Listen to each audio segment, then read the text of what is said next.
Hello, hello, hello, friends. It's been a minute. Welcome back to the Artist Within podcast. I'm your host for season 1, Adela Hittel, and this podcast is produced and sponsored by Project Human. Think a new way to think about health, about your whole being, about humanity, and our existence overall. Welcome back. I have been gone for about a month now because I needed to take a little break. It has been a weird month and a half, to say the least, but let me ask how you're doing. How have you been doing? How's everything been going with you? Have you been navigating your life?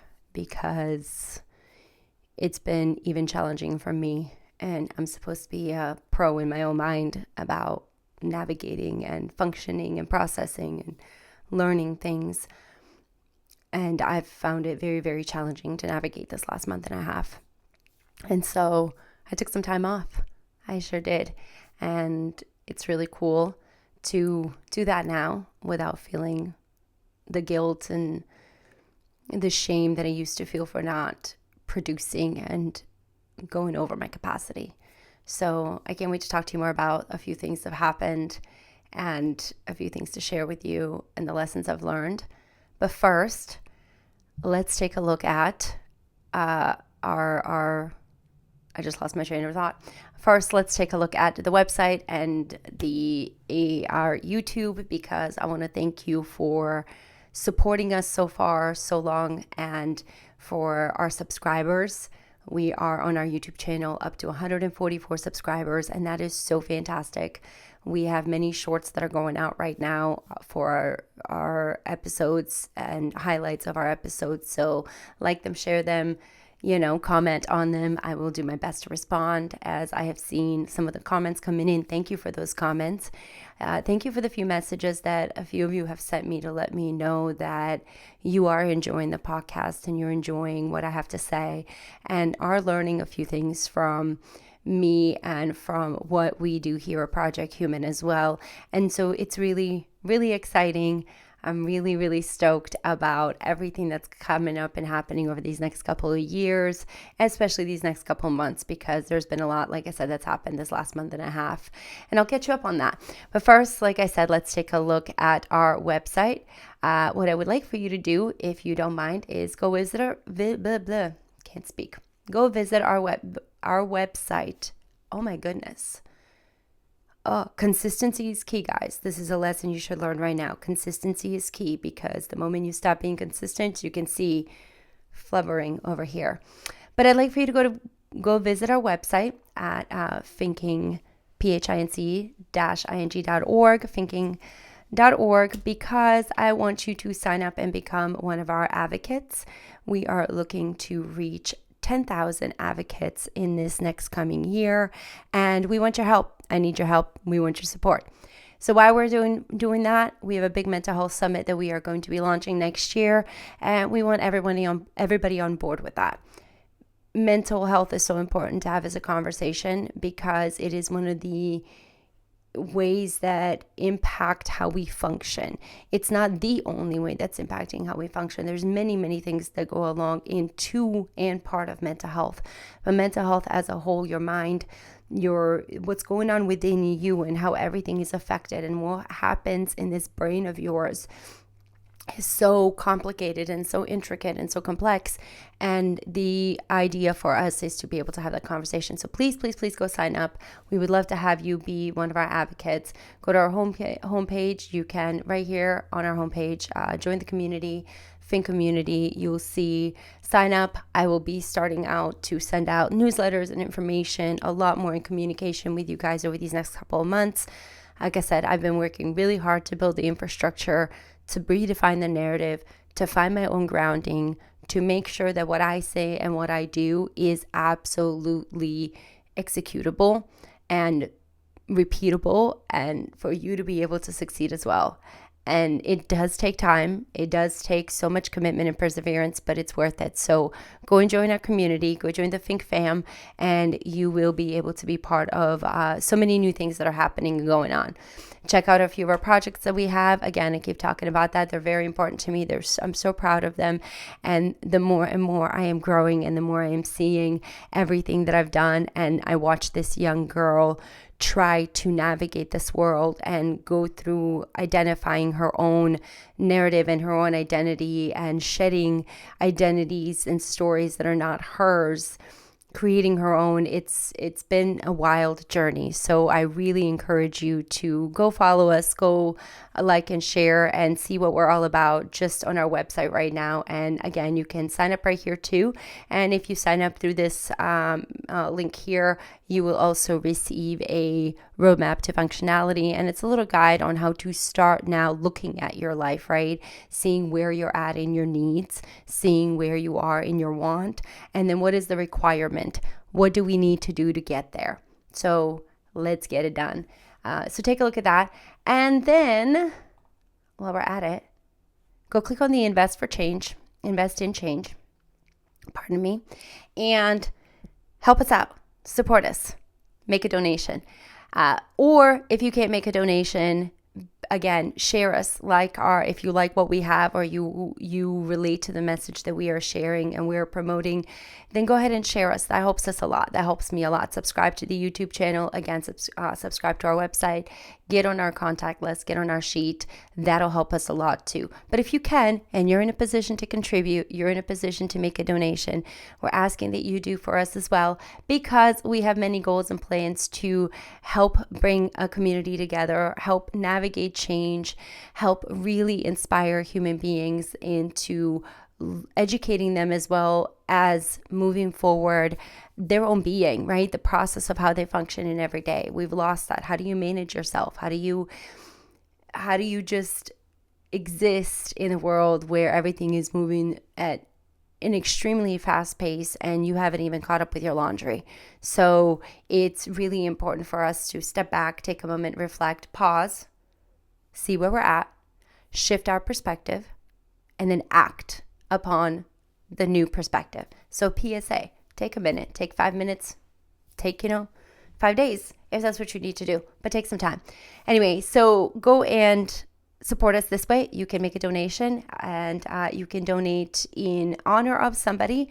If you have a loved one that has also been affected by mental health in one way or shape or form, and you want to contribute in advocating for us to be able to get to next levels of legislation, because we are working on that as well on the back end. I'll be talking to you guys more about that. I'm bringing on people more about that in the next couple of months, but we are working on trying to understand that and see where and how we can advocate and help and be involved in that, because policy matters. How we navigate this matters. So please take a moment. Again, everything that we do is going to be going towards really making change in an effort to inspire humans to be human and give care to where it's really needed. We are in a position where we are capable of doing that. We just don't know how, because we don't know how to manage it. So our goal is to help with that and bridge that gap. Take a moment to do that. We'd appreciate it. And if you have somebody that's passed away due to mental health, please, again, and if you want to donate to us too, we will appreciate that as well. And we are going to be doing an honor wall, as we have had some of those donations come in the next couple of months. That will be live for you guys to see, where you'll be able to share your, messages and stories and submit to us so that we can update that for you as well. And just a place for them to continue keeping their memory, their name alive, and their stories alive, and their journeys. And you'll be able to share comments and update through there as well, just to kind of keep that relationship going. Even though a being has passed, or even though a being is not with you at the moment, or there's somewhere where you don't have access to them, doesn't mean that whole being is not worth an effort to create a relationship with and to see past what their moments are right now. Because for a lot of us, they're just moments we don't know how to navigate. So again, we are in the business of really educating and advocating and informing our communities and ourselves about what mental health really means for the being within and what's happening within the being. Help us do that. You can, by doing that, investing in change. Go visit us on our podcast page as well. Go subscribe. Go listen to our episodes.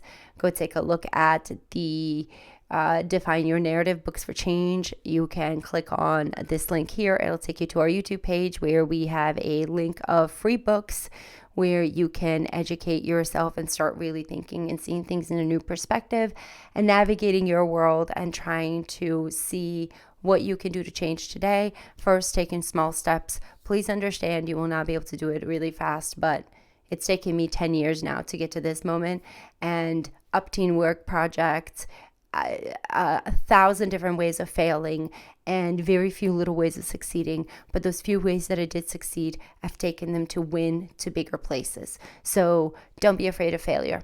Don't be afraid of going down and relapsing in all of your places and spaces that you're working, as long as you are trying and working hard to navigate and make that change. So listen to that. You can go to our Follow Us podcast. You can follow us on Apple Podcasts, Spotify, Amazon, Overcast, YouTube, iHeartRadio, Podcast Index, Castro, Castbox, Goodbox, True Fans, all the platforms that you want to or you have access to. Please follow us on one of them. We appreciate the support. The podcast is growing. We're growing. And again, I am really, really, really thankful and really grateful for your support in that. And I'll continue to say it. So all you have to do is go click on this, one of those, and then click that little follow button, and that's it. And then you'll get little notifications to let you know that, hey, new episode's coming out, like this one. So that's going to be that. On the last follow process, then click over to our YouTube channel and go subscribe. Why? Because I want to reach 10,000 subscribers by the end of this year. I know that our message is strong. I know what we have to say is important. I know the conversation that we have to have is extremely, extremely important, but it's also so complex as well as uncomfortable, right? It makes us feel things that we're not ready to feel, and it makes us face things that we're not ready to face, and it makes us want to push through things, but also hide away that, and we're not willing to sit in it for a minute. So let's have that conversation. Let's sit in it. Let's have the conversation. Let's do it together, and let's change our own biochemistry just through existing, basically, and our psychology and everything about us. Let's change it through conversation, because it's possible. I promise you, I did it. It's possible. It does require more time. It does require more effort, but you're worth all of that. You as a human being are worth all of it. So again, please take a look and hit us up on that, subscribe, listen to all of our stuff. That would be fantastic, and I would love you for it, because I love you either way, but I love you even more for that. So do that for me. That would be great. And now back to me. So what has been going on the last couple of weeks, and how does one move forward when life hits you in a way that you may or may not be prepared for it, but you also have been through it multiple times, and you get so tired of it. You get so tired of it that you lose faith, that you start to lose hope. Faith is hope. So if you lose faith, you start losing hope. You start losing it all. And how do you move forward from that? I've had a few of those moments where I've had to navigate that and ask those questions for myself and reach out and really try to understand this existence, because I couldn't understand it. I love tea. Tea has become my new drink of choice. I quit coffee. Can you guys believe it? For those of you who know me, coffee was like my drug of choice. It just hit the spot. And these last 2 weeks, it was just a shift, a natural shift. I didn't want it anymore, and my body craved tea and craved something warm and something just easy to process. And here I am. And it's been wonderful. It's been wonderful. So what happened? Well, I took a break because I started to feel a burnout. I mentioned I had quite a few things happen that put me in a position. It was just back to back, right? Like hits back to back. I lost multiple human beings to suicide in late of 2024 and just early 2025. And so it was just back to back to back of that. And I didn't necessarily understand how to process that, not because I didn't know what to do or what steps to take, but my being started to lose some hope in its existence because I had to ask the questions, what am I doing this for? Why am I even here if I can't help the ones I love? What is this purpose? Like, I can't understand it. It doesn't matter, because I know in the grand scheme of things, it doesn't matter. At the end, we're all 6 feet under, and it doesn't matter.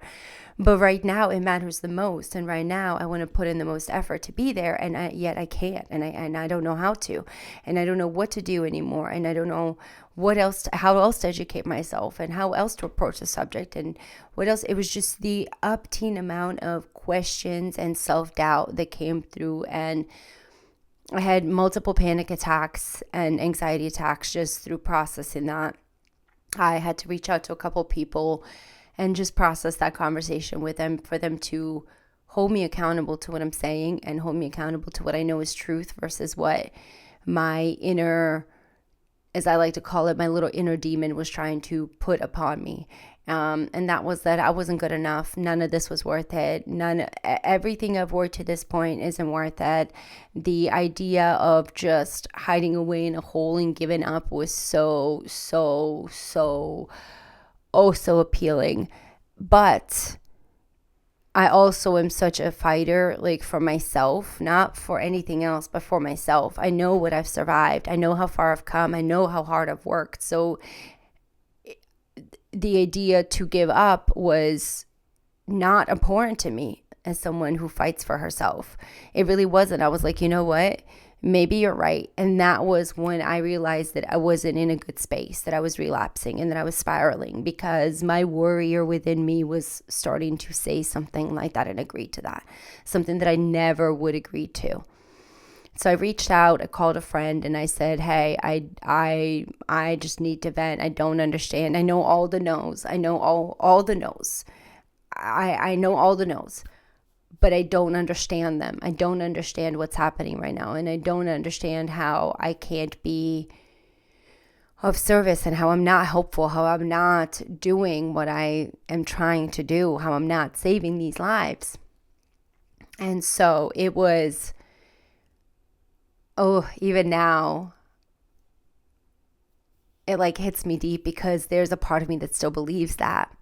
And it will always believe that it's just not enough, and it'll never be enough. But I also understand I'm one human being, and I can't do it all. It's also not my responsibility. I'm not accountable for it. It's what I am deciding and choosing to do, right? I am making a decision to be of service and to help those who need help, who want to live, because I found that living and being here is so valuable and so important and so just wonderful for the moment that we have. We only have this moment of life, and if I go to sleep tomorrow, I may not have it. Like, today is all about it, and really honing that in that present moment is so important. That doesn't mean that you don't think about your future and you're not planning for it, but you work and you live in today and you get today done.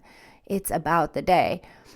And you hold yourself accountable, because nobody has access to your day. It's what you give access to. And we've all just opened our doors to ourselves, to everybody on our days, and thought that we can close them off for our years or for our months. And that's not how it works. Boundaries are set on an everyday basis, and that's consistency, right? That's discipline. That's being able to hold that ground and that barrier and that front line for yourself. That's something I didn't do before, something I didn't understand. And now that I do, and now that I am, it's still hard for me to not feel the depth of hopelessness when I know there's not much I can do outside of what I have in control of today.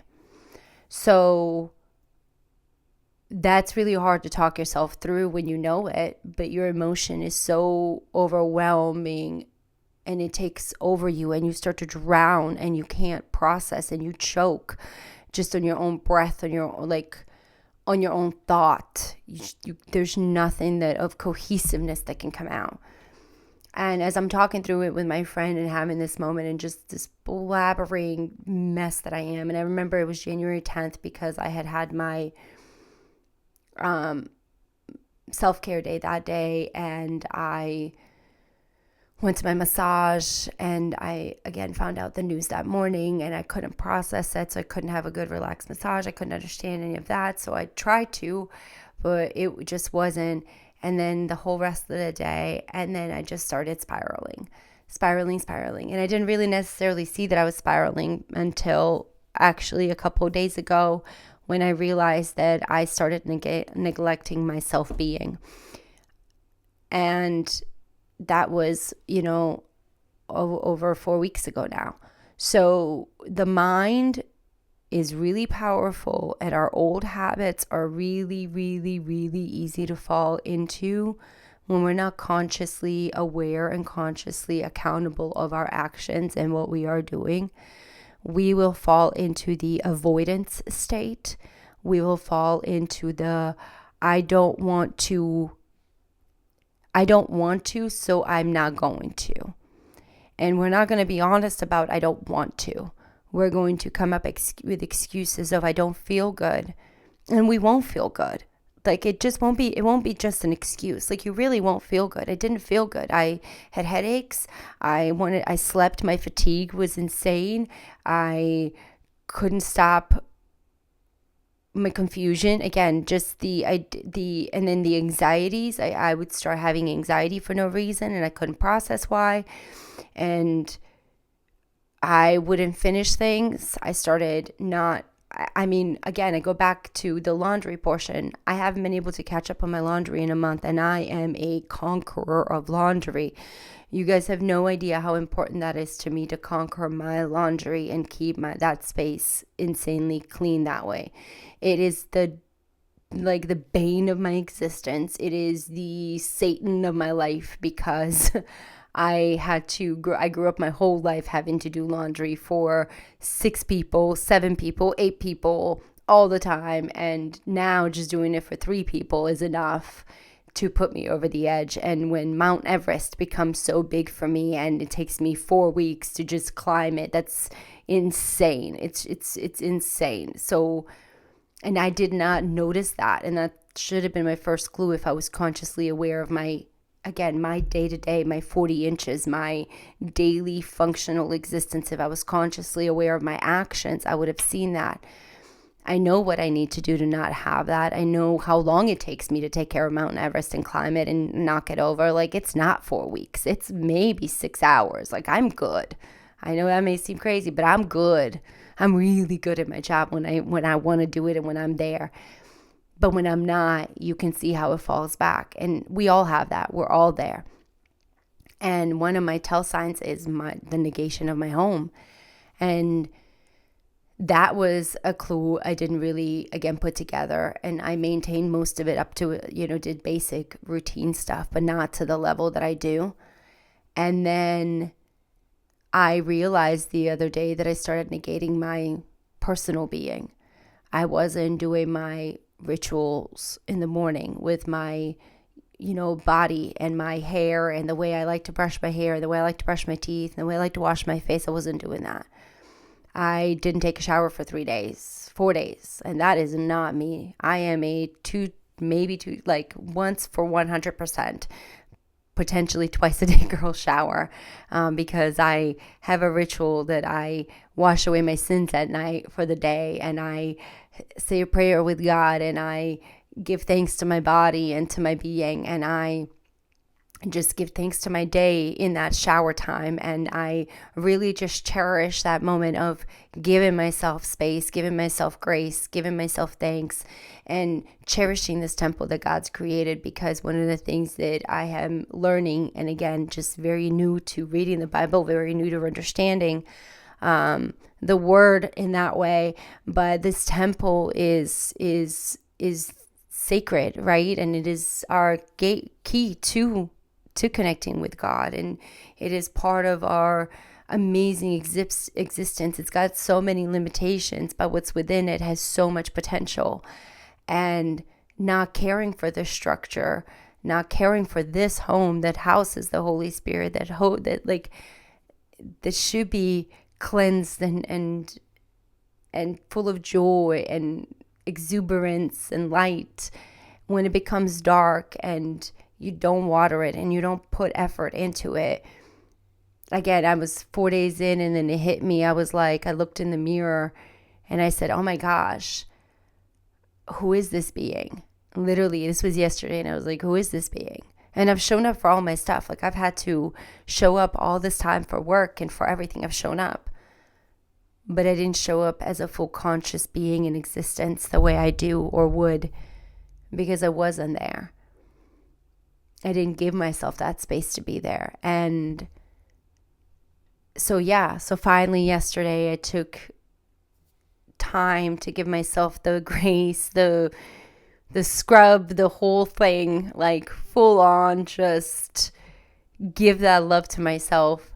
And I woke up feeling so amazing. I woke up feeling so refreshed, and I did the same thing this morning, and then went on to do my tasks, went on to do my chores, and that was so invigorating because I realized how much water is a necessity and a part of my life, and not having it that way is like watering myself.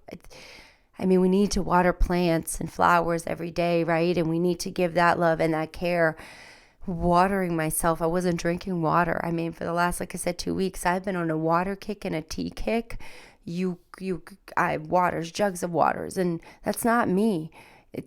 That type of care is not something that I'm consciously doing, but now is become so ingrained that my body is awoken that it's forced me to consciously see that. But my subconscious is like, nah, girl, water. Like, I got you, water. Let's do this. Forget about this. Forget about this. Like, there's a difference in the way that my primal being is functioning now versus how it was. My primal being wants to care for me now instead of neglecting me. My primal being wants to put me in a space where it is not just for my safety of survival, but for the safety of my living and thriving and succeeding. And it sees the power in that. So it's really cool. It's really cool process. And so all that's happened. I've had to navigate that. I've had to understand that. I've had to be within myself. And I wasn't. I thought I was. I really thought I was. And then yesterday I was like, holy crap, Adela, you have been so checked out. And you weren't here. I mean, you were here, but you weren't here.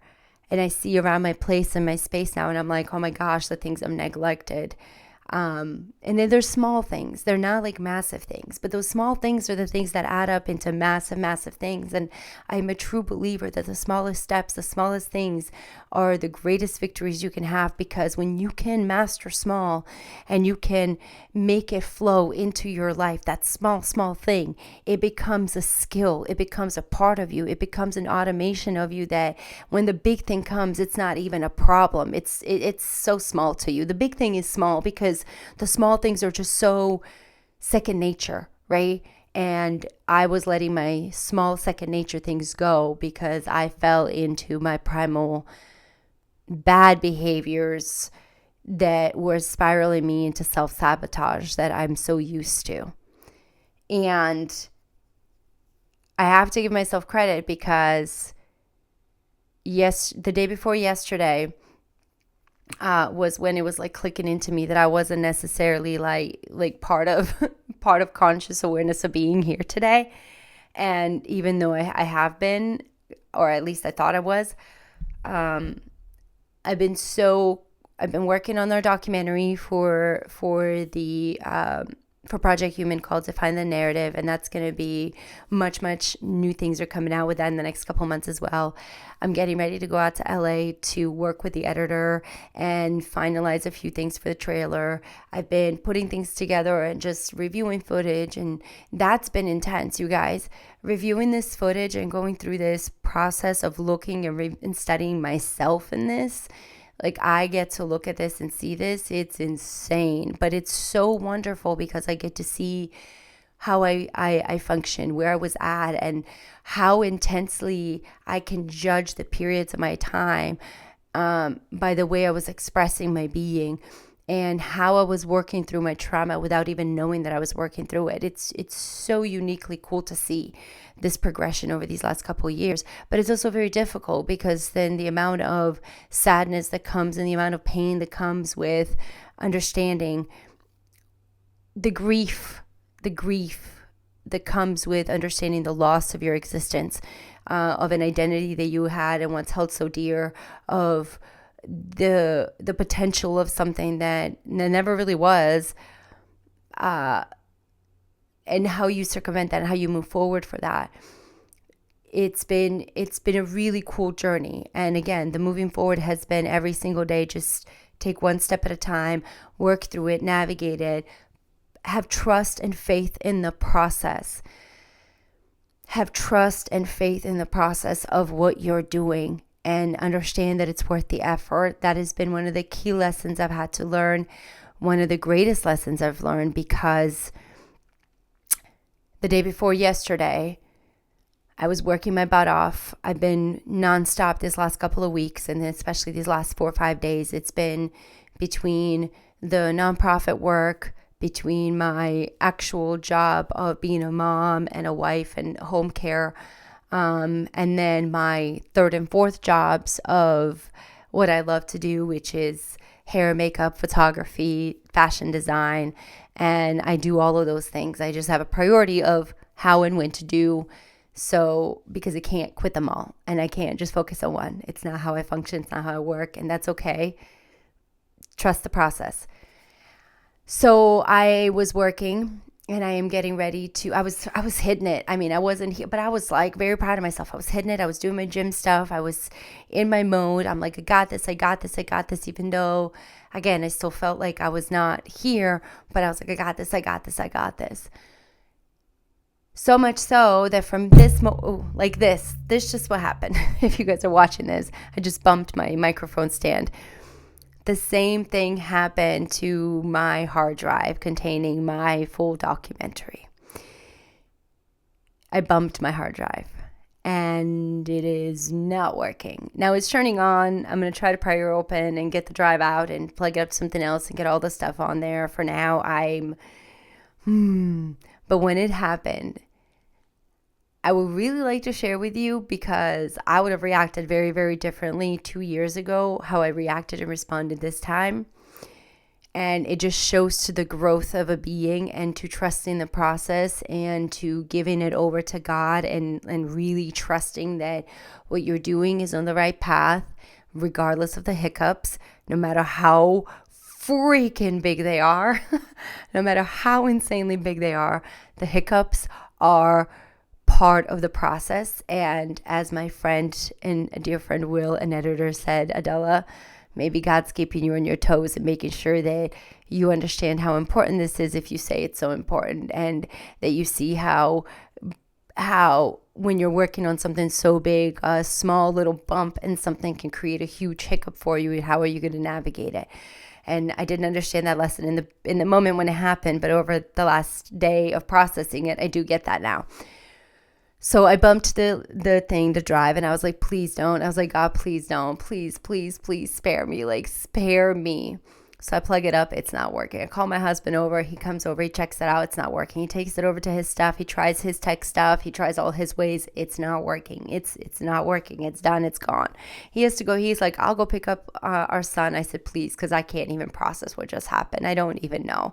And so it is like 2 p.m. and I am sitting here just in shock, just like this, just in shock. And my body is wanting to panic, and my brain is trying to force it to panic, but neither one of them is really panicking. I am as calm as can be. Like, I'm really truly at peace and calm, which was shocking to me, because I'm like, I just lost my life's work, basically. Like, it's just not there. I have this whole thing. Now, mind you, I have backups, and I've done my backups, except my self did not do a backup of a portion. I did back it up to our editor's drive, but I didn't back it up to my other drives. And so I don't have that. And I was like, oh my gosh. So I sat here just like this, and it's like 2 o'clock. I didn't even realize an hour passed because I was in such a stage of just sitting here going, no, I refuse. Like, I was in such denial. I kept telling myself, I refuse. Nope, not happening. Nope, didn't happen. Nope. And I kept trying to plug it in. I'm like, nope. And then finally I just started crying, just like, are you kidding me? And I was like, God, please. Like, I understand that I've taken my time on this, and I get that I get all of this, but I really, really want this. Why are we doing this? Why did I do this? And I had my moment of crying, had my moment of just in here, just like this. 2 years ago, I would have been hyperventilating with a panic attack on the floor, not being able to breathe because something just massive, tragic happened. My life would be over. And years of work, gone. Years of work gone. My everything that I've been talking about, people, humans who have put in their time to be there, all just gone. Oh, the disappointment that I would feel and I'd have to face, and just everything. So I sat here, and I was really genuinely trying to force myself to have that level of a panic attack on the floor of all that. And my body and my mind were like, it's not that big a deal, Adela. It's not that big a deal, because we've got a few things. We can figure this out. We can solve this. We can do this. And that was literally what I was saying to myself while I was trying to force myself to panic as well. And I noticed that I was trying to force myself because I wasn't panicking, and I couldn't understand why I wasn't panicking, but I was panicking without the panic. It was weird. And so I go to my meeting. I have my moment. I have a meeting, and bless my new operations manager for Project Human, Seth, who's freaking fantastic and phenomenal. He's like, Adela, it's okay. It's cool. We got this. He's not even part of that yet. He just came on. He's like, we got this. It's cool. I'm like, yeah, we got this. It's cool. Gave me the pep talk. We talked about our meeting, did our stuff, our goals. I'm like, all right, next thing. My husband comes home. He goes, I'm going to try one more thing. I was like, okay. He does his thing. It doesn't work. And I'm like, I need to make a phone call. So I call our editor, and I'm like, he's like, what happened? What's going on? I'm like, I killed it. I killed our hard drive. He's like, what do you mean? I was like, it's gone. And this little thing right here, gone. So I tell him it's gone. Everything that I had come to get ready to give him in March right now too is gone off my thing. So I'm going to have to wing it again based off what I have and the memory I have, because I don't have a portion, and he'll have to then do this other stuff. So I'm just like, this is now where I'm panicking slightly, because now I am creating more work for someone else that I was trying so hard not to create for. And I was doing my best not to be a nuisance for the people I care about. Now listen, I am a certified nuisance for, everyone else. Why? Because that's my role in life, is to be a problem child, in the best way, I promise, but I am a problem child. And so as a certified nuisance, I like to be, again, a nuisance where I'm needed to be a nuisance, not where I don't need to be. And I don't need to be a nuisance to cause a heartache and headache to the people I care about and who have already put in so much into me and so much faith, so much belief into what I'm doing and into this project and into all of it, for me to screw it all up at the end line. Like, we're so close to the end goal, so close to the finish line, and you're like running there and your legs just give out and you can't walk out, like you have no feeling. What do? Do you stay there, or do you crawl your ass all the way over there and figure it out? So I'm crawling my ass through this to figure it out because I screwed up. And I don't like screwing up. I really don't like screwing up. But when I screw up, I am 100% understanding and accountable of it. And I screwed up. And again, now I got to fix it. So he was like, I got you. We have it. We have the full copy. I'll make the copies. We'll take care of it. And then, when you get here, we'll figure it out. And I was like, you literally hold my future in your hands right now, and you could squish me like a bug if you wanted to. So I just thought you should know the power you hold over me. And he started laughing. I was like, it's not a funny matter. You don't understand. Adela doesn't like not having that much power over her own self, let alone, in that. And it's funny because it's not like like this is the end of the world if I screwed this whole thing up and it worked so hard. It's like, I get it. It's not, but it would be really disappointing and tragic on my end part that if I got to the end of this world and I screwed it all up. So that happened. On top of that,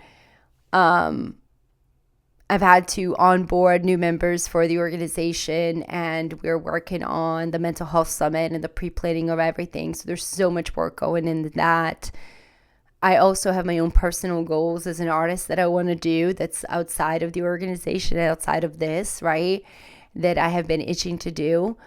And that has been a little bit challenging because it requires time, right? It requires effort as well. And I'm finding it a little challenging to navigate that. So I'm going to be being more proactive in figuring out how to reschedule stuff, right? Restructure stuff, pausing and shifting my perspective and shifting my routines so that I can act upon what I want. And I do this PSA all the time. The PSA is pause, shift, act. And when something's not working, I'll take a pause, reflect on it, and see where I need to fix it, shift how I'm thinking about it, because there's always an answer. You guys, listen, I don't care what the situation is. I understand life and death situations better than anyone, at least in my circle and around me. And there's you guys out there who understand it at your level too, but where I come from and what I've had to go through, like, I get life and death situations on the most dire level of human existence. And I also get life and death situations that are created by your own hand, right? That you're put yourself in that position, or you've made yourself be a part of those moments in life that have led you to this space. So having and possessing the ability and the skill to navigate and shift all of those negative situations into something positive, or into finding it into a good, is the greatest skill you can learn. That's resilience. That is a part of you that is so resilient that no matter what happens, you will find a way out. That no matter where you're at, no matter what the situation is, there is a reason and a way out. You have to have faith. You have to have faith in yourself that you can figure it out. You have to have faith in God or the universe or whatever you believe in. It doesn't matter. You just have to have faith. Faith is hope. Faith is hope that the impossible will happen. Faith is waiting to the last second and holding out that hope that at the last second, everything you ever wanted is going to be what you've desired, and what you've worked for will be at your fingertips. It will work out. Why? Because you have worked your butt off and you have that faith. And then even if it doesn't, it just wasn't that moment for it. It wasn't that moment for it. Doesn't mean you give up on it. Because if you had faith all the way up to that second, and at the last second it didn't work out, okay, how do we make that last second be pushed forward? How do we make that last second in the next time that we do this? Now we know how the system works. Now we know what the process is. The only thing we need to work on is that last second, our finishing move. Let's finish it. Let's finish it. The way I understand language and the way I understand conversation is through I just lost the word, through metaphors, right? Through analogies, through just things that make sense in how the world functions here, and correlating it to the physical world, because I'm physical, but my mind and my conscious is, well, not necessarily imaginary, but it's not tangible in a sense. Like, it's not a physical thing right here. It's within me. It's here. It's a part of me. It produces me, but it's not something I can hold, touch, taste, smell, and be a part of. It's what it does, and it's who it is within you. So every part of existence and every part of learning how to navigate your body, there is a connection and correlation to a physical world. And once I learned, like I just had a conversation with a friend of mine yesterday about her body, and we were talking about how she's been running out of like juice and gas. And I've talked to a couple women, especially women now these days, about this, and how they're running out of gas, and they've, they don't even have anything to fuel their tanks up, and blah blah blah. And they just found out that their tanks were empty. And my whole thing was, one, as a human being, period, just every human being, we don't even understand that we have a tank and how big our tank is, what the reserve is, how full it is. We have no idea what the capacity of our tank is. We don't. We just assume that we know it, and then we push until we are burned out to capacity, and then we start all over again, never really seeing what is the cap. What is the minimum amount before I start to cap out, like, and start to be on a burnout and start to mess this engine up, this beautiful working body, this car. My husband just got a new car, his dream car, and everything about it from the inside out is like, capiche, right? And he's making sure it's meticulous, it's clean, it's all that. And I look at that and I'm like, we don't take care of our body in that sense in any shape or form. We will negate so much and neglect so much of it for whatever reason, because it's just not important. But we'll ensure that that little itty bitty scratch on the inside of a car we just paid, so an upteen amount of money for, is going to be perfect no matter what, or that we have the films on it that it needs to. And this is no judgment. This is just saying we're willing to. But we're not willing to get up in the morning and stretch our body. We're not willing to take the shower. We're not willing to brush our hair. We're not willing to put our clothes the way we need to, so it makes sense to us in the way we function, the way we move forward. We're not willing to put that effort in those tiny little nicks in our life, in our body, that make those, because those are razor cuts when they're not, or paper cuts when they're not.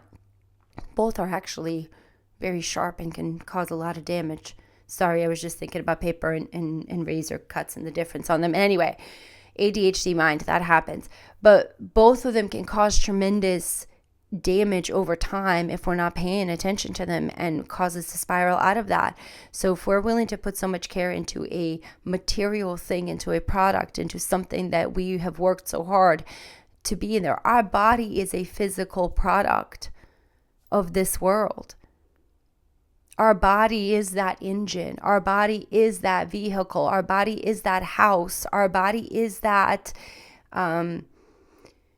motorcycle. I don't know, whatever you want to equate your body to, that you're willing to put so much time and effort in to take care of, like, that is your body. It is a vessel that does something for you, that transports you somewhere, that gives you life in some shape or form. So when we don't take care of it, and we don't give it that space and time, and we don't study it from within, we don't have the capacity to understand when we're not good, or when we're falling back, when we need to step up. And that's something that, again, I'm even learning through this. But I know this now. A month of me going down my spiral is nothing compared to a year, compared to 2, 5, 10. Are you kidding me? I'll take this month, because I still got work done. I got so much work done, even though I was spiraling within me. I was capable of executing and functioning even with a spiral. That's huge. That is huge. I still showed up. And it didn't cost my body that much to show up. I didn't like it. I didn't want it. But I showed up. That is insane to me.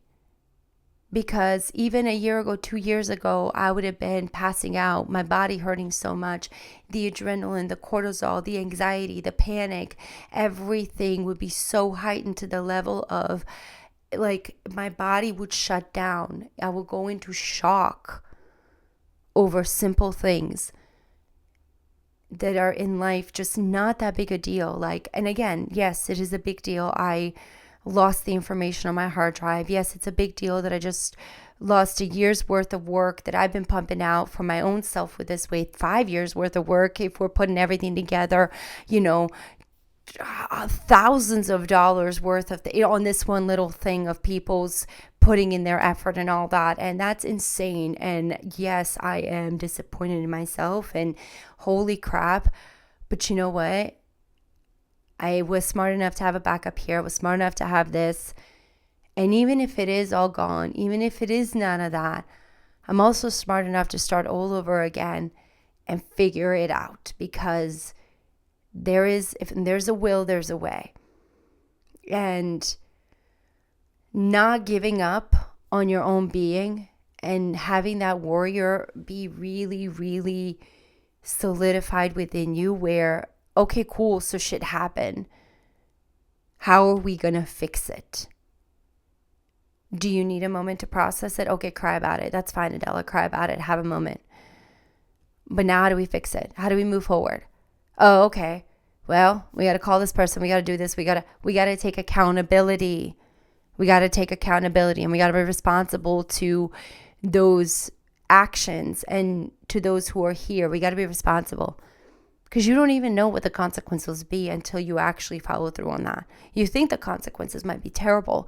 You think that the whole world is going to fall apart, but it's not, because you don't know. You haven't followed through yet. You haven't taken accountability for your actions. You haven't been responsible to those around you for it or to yourself. So you don't actually know what the consequence is. You're just assuming and then creating something within you that's not really true. And then it's even worse than what it is. Facts about your existence, actions. Those things matter. They get you somewhere. Our emotions just confuse. It's not that they're not important, but they confuse. They inflate. They fog who we are. Doesn't mean that they're not valid. That does not mean they're not valid. And that they should not be respected. And that they should not be given the time and place to express. That they should not be given the time to be understood, to be processed, to be seen. But they also require accountability and responsibility. Emotions require structure. Emotions within us cannot function without structure. They're to me, the way I see them, emotions are a tantrum of a child. Like every time it gets so overly emotional where I can't have a decent conversation or communicate what I'm trying to say. And again, I'm not saying that I wasn't like this up until 2 years ago or even a year ago. Way better now. That's the point of progress. That's the point of moving forward. That's the point of resilience. That's the point of not giving up. But every time I would allow my emotions to get the best of me, I could see myself reverting to the child within me.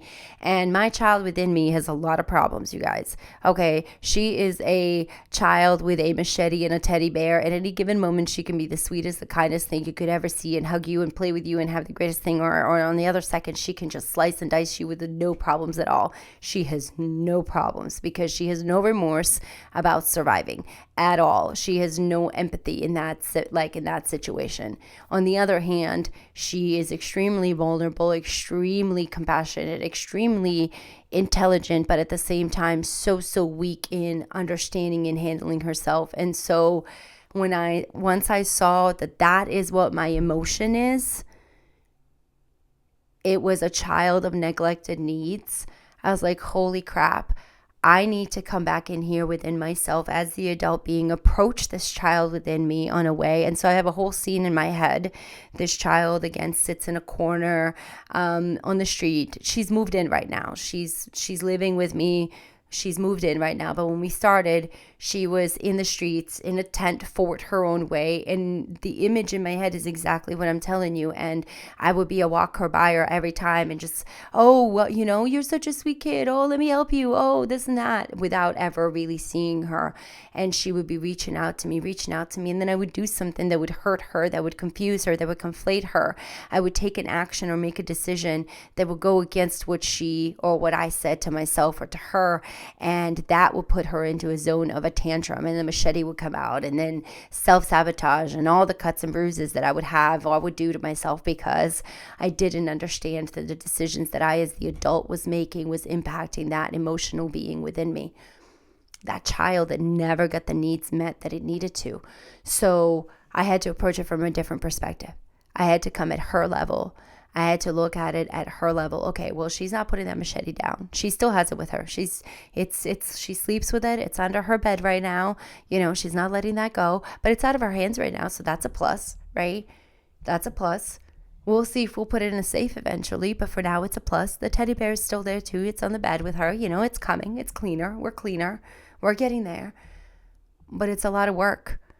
And so as I've navigated this documentary, this work, this project, this organization, this growth, I've seen how much of her has been in charge of all of it, because I've seen how she's tried to assert her self in this life in here saying, Adela, I'm within you, I exist. You're trying to erase me, you're trying to forget me, you're trying to think that I have never existed for you, but I can't. I'm here. I need you to help me fix me. I need you to guide me. I need you to be what I've never had. You're asking everyone else around to do it for you, but I don't know them. I don't trust them. I know you. You've been with me my whole constant life, even though you've not treated me very well. But I don't know these humans. I don't know these other people. I don't know these therapists, these doctors. So you have to go in for me, with me, and you have to guide me with you through these because I'm not capable. I don't know. And that child didn't know how to say that. She didn't know how to tell me that. So instead of telling me that, she would just have a tantrum. And when she would have a tantrum, I would have an outwardly tantrum without even knowing why. Something so silly could set me off. And I would ban the whole world. You guys, listen, I'm like, just ban it, forget it, fire everybody. The world is over. It's ridiculous. It was maybe not as intense, but like it was intense, okay? And again, not that maybe I didn't have my valid reasons for something happening and because of my core value of belief, maybe somebody did mistreat a human or maybe somebody did mess up or maybe but the reaction portion of it, right, was so unnecessary from Adela. The reaction portion was so unnecessary. But that part is because I didn't know and I didn't understand that she was in charge coming out and defending me because I didn't know how to defend myself necessarily. She knew how to defend me, but I didn't know how to defend myself. Yet she wanted me to defend her. So this little girl inside of me has been doing all the warrior work, all the battling, while I've been here depending on her to find it out and figure it out. I was the adult. I had to take control over. The way I learned that lesson was by having a child. Having a child taught me that lesson. I was able to grow with him within that because I had to be a mother and had to be a grown-up and adult here. So to create this barrier between me and myself and my child, because I couldn't respond to my child the way I respond to everything else. I couldn't have tantrums that way. That doesn't mean I didn't have them. That doesn't mean that I was perfect in any shape or form, okay? I've had plenty of my tantrums. I still do. But I'm very much more aware of them and very much more can pull them back now and can have a different way of approaching them and can understand and can even walk away at times now, which is fantastic. So understanding that, having my son, having him and navigating this going, wow, I can see where my son's tantrum is me neglecting his needs one way or another. That doesn't mean that I'm here to be at his beck and call, you guys. It's not about that. And it's not about this like gentle your way through life and all that. I'm a very tough parent. I'm a very strict parent. I'm a very morally driven, value driven parent. So there's a lot of structure, a lot of rules, a lot that goes on. I don't let little things slip by. So there's a lot of pressure in that. I know that. I understand that. However, when my son acts out, I understand it's somewhere in there that there was a me that was not met from me or not met from me. Meaning somewhere in there, I didn't give him enough space to have a conversation or approach the conversation with him or open the door for it about a need that he's having. Now, it could not be a need from me. It doesn't have to be something I'm necessarily personally doing or as in my role, but I am the parent. I am supposed to be that structure. I am supposed to be that safety. I am supposed to be that navigation for him and that guide, just as I am for myself. And our parents have never had that opportunity to learn that way. Their parents never gave them that because they didn't have it. And I believe we're the first generation, or at least in my space and time, I'm the first generation doing this, where I'm really understanding the needs of that and separating the being within me into the entities of the adolescence, the where I'm at now and connecting them, because that bridge is what's missing. That's where our mental health is so divided. And that's one thing I don't want my son to have. I want him to have the understanding of, well, that's fine. Your need is not met.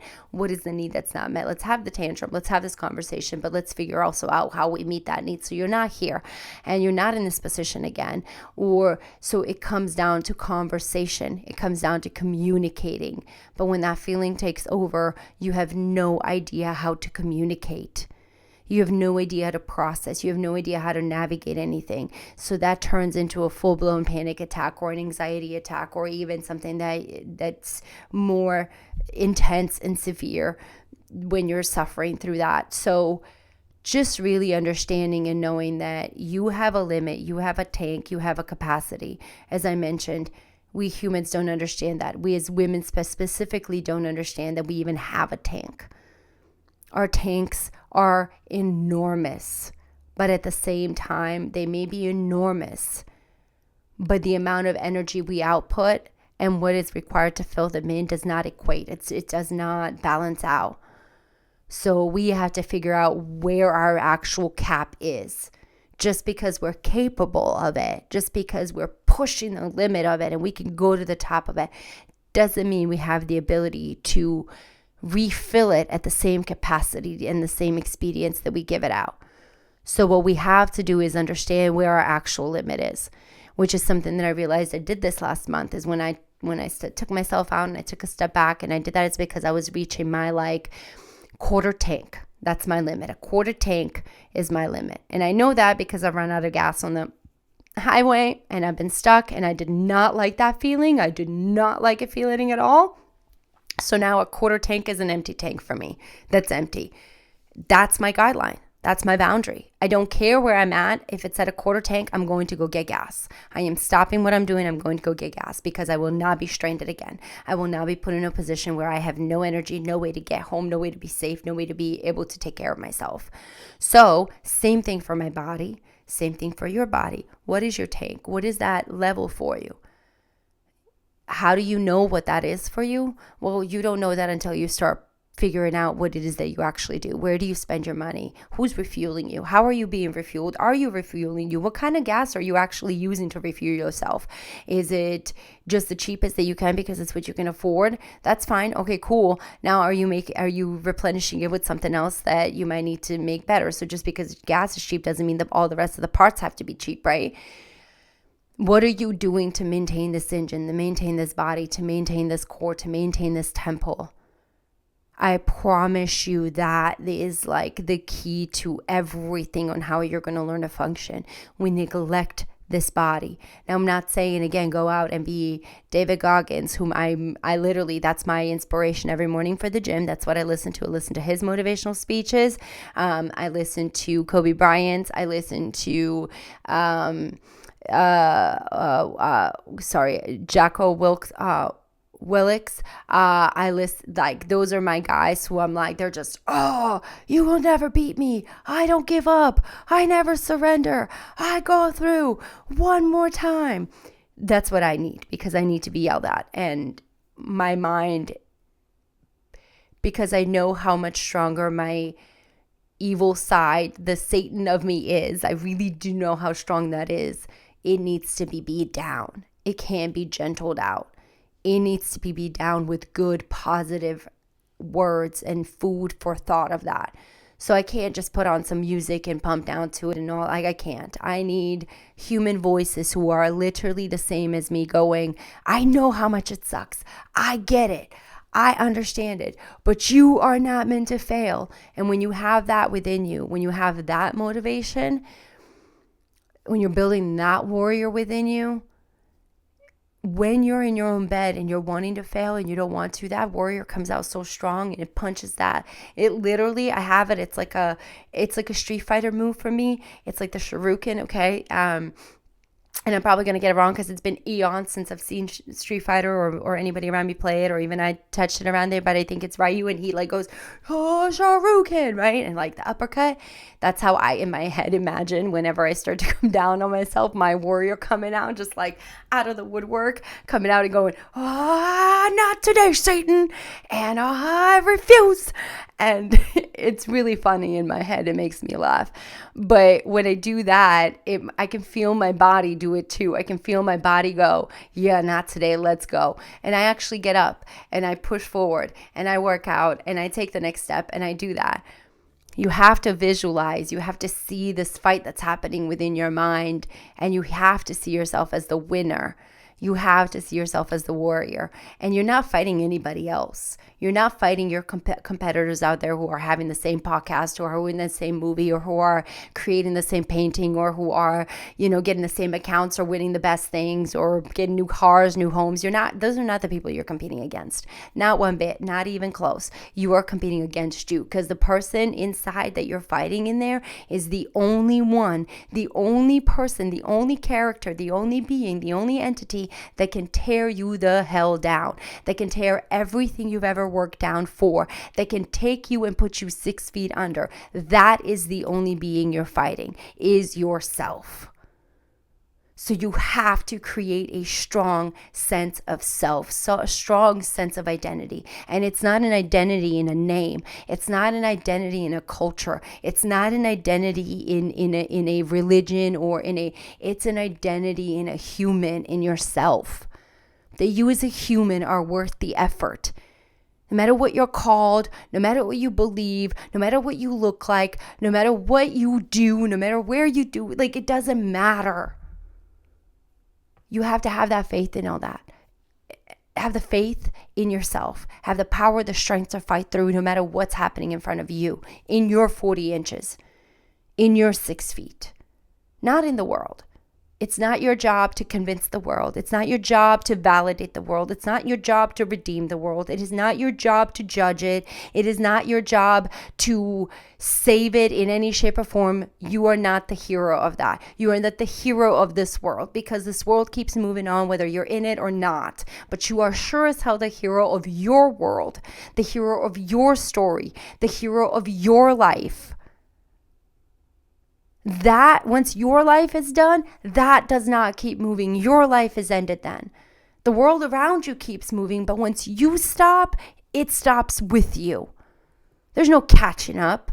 There's only picking up where you left off. And when you pick up where you left off, there has been age to it. There has been depreciation to it. There has been damage to it. It has been left outside and neglected. You have not given it attention and care. So you're going to have to pick it up, and you have to dust the rust off. And you have to give it some treatment, give it some love. You're going to have to replace some parts. You're going to have to put in a new battery, new way of thinking, new chip, new something. You will have to put something new within it. That's the way you move forward, and that's the way you win. There's no catching up, there's picking up. Wherever you left something, that's where it's going to stay. Just like I did. I left this podcast wherever I left it. I did not record. It stayed there. Now I'm picking it back up. It's not that dusty yet. It's not that rusty yet. It needed a little bit of but I got it. We're good. I needed a little bit of a oiling here and there just in the beginning, moving forward, but I got it. We're good. Picking up, moving forward, recognizing within yourself how you process, seeing what your body is telling you. When your body doesn't have anywhere to expel the negative energy and the adrenaline, the cortisol levels that fuel your fight or flight response in a survival mode, that puts you into a panic state, that puts you into a fight state that literally makes your body go, whoo! You got to figure out a way how to release it and let it go. It cannot hold it because it's stored memory in your muscles. It's stored memory in your body, and it will be carried on with you. And the more you store, the more you carry, the heavier it begins, the more your body does not want to function. So you have to release it, even if it means just shaking it out, even if it means, stretching on the floor, going to the gym. What are you doing to release it? Screaming In the pillow, okay, cool. That's one way, but you're not releasing the body. The body needs to move. The body needs to be given the opportunity to just let it out, okay? So what are we doing? What are you doing? How are we navigating this? That's what I've had to do this last month. That's why I took some time off. And I've had to, like I said, really just restructure a few things because everything I want it to succeed. And I want to do it really, really well. I want to do it at the best of my capacity, the most transparent and the most honest. I also don't want to do it where I kill myself at the cost of it.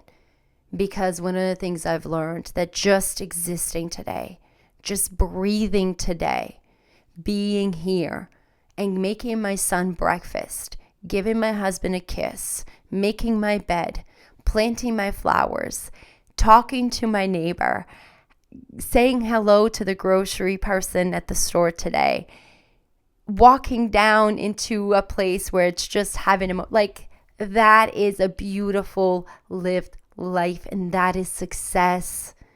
Everything else, all of this is an added bonus because I have the capacity, I have the desire, I have the want, I have the ambition, I have the determination, the commitment to do it. I want to serve. Those are all just added bonuses. And when those are added bonuses, you have to always remember those are, again, they're icing on the cake. But sometimes you don't need the icing. Sometimes you just need to work on the cake. And the cake needs to be rebuilt. And the cake needs to be rebaked a little bit. And the cake needs to be reflunged. And then so you have to take that icing off and start all over again. But the cake is there. Don't ever let the cake rot from within. Let all of this, it's so simple. It's so simple. And the more you simplify things in that way, the more you're able to navigate the world and your future and achieve your goals. And this is, again, coming from somebody who overcomplicated everything in her life, the most complicated being you could ever think of. But at the same time, being complicated allowed me to learn how to uncomplicate the world. But I didn't know how to do that until I studied myself. So I encourage you to study yourself. I encourage you to take a leap forward and take this year. It's still early on. We're only in the first quarter of the year. There's so much you can achieve and do. There's so many ways you can change. There's so many things that you can navigate. You cannot lose faith. You cannot lose hope. You have to have it in yourself. You have to give yourself the benefit of the doubt, and you have to believe that you are worth the effort. And that effort is going to be hard, and it's going to be long, and it's going to be miserable at times, and it's just going to be plain painful and not something you want to do. But it's literally the thing you have to fight through and go through, because it's the battle within you then. It's not the battle around the world. It's you and you. It's you and your dreams. It's your ego. It's your evil self within you that is wanting you to fail, wanting to sabotage you. And it's you, the little warrior, the one that doesn't even have a sword right now, the little being going, no, I refuse to give up. I refuse to, no matter how many times I get beat up. As long as there's breath in me, there's a chance.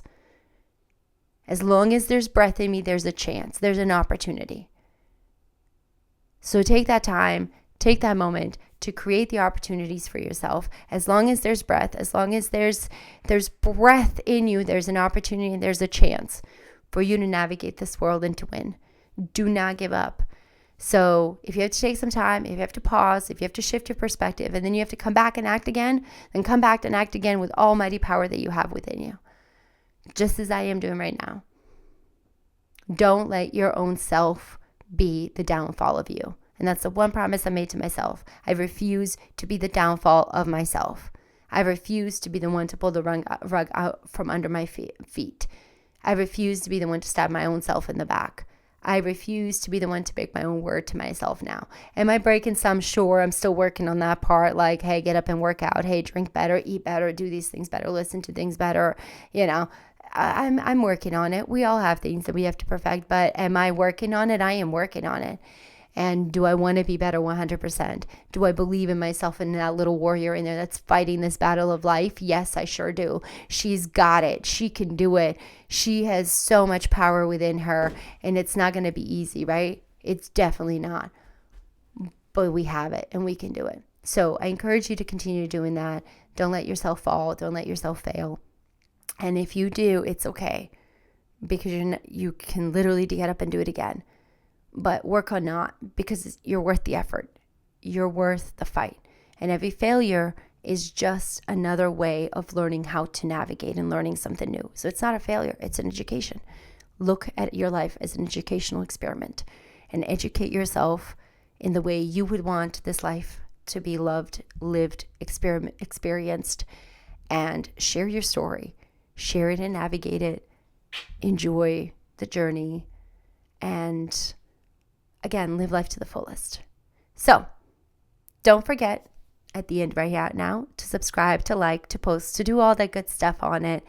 Thank you for following. Thank you for subscribing. Thank you for listening. Thank you for doing all the great things that you are doing for us and giving me the opportunity to continue to grow, to continue to share my voice, to continue to create the community that I really wish to see within us all, and for all of us to become the artists that we are and create our designed reality that we've all been purposely given and constructed by God. So I'm sending you my love, sending you all my kudos. Until next time, my friends.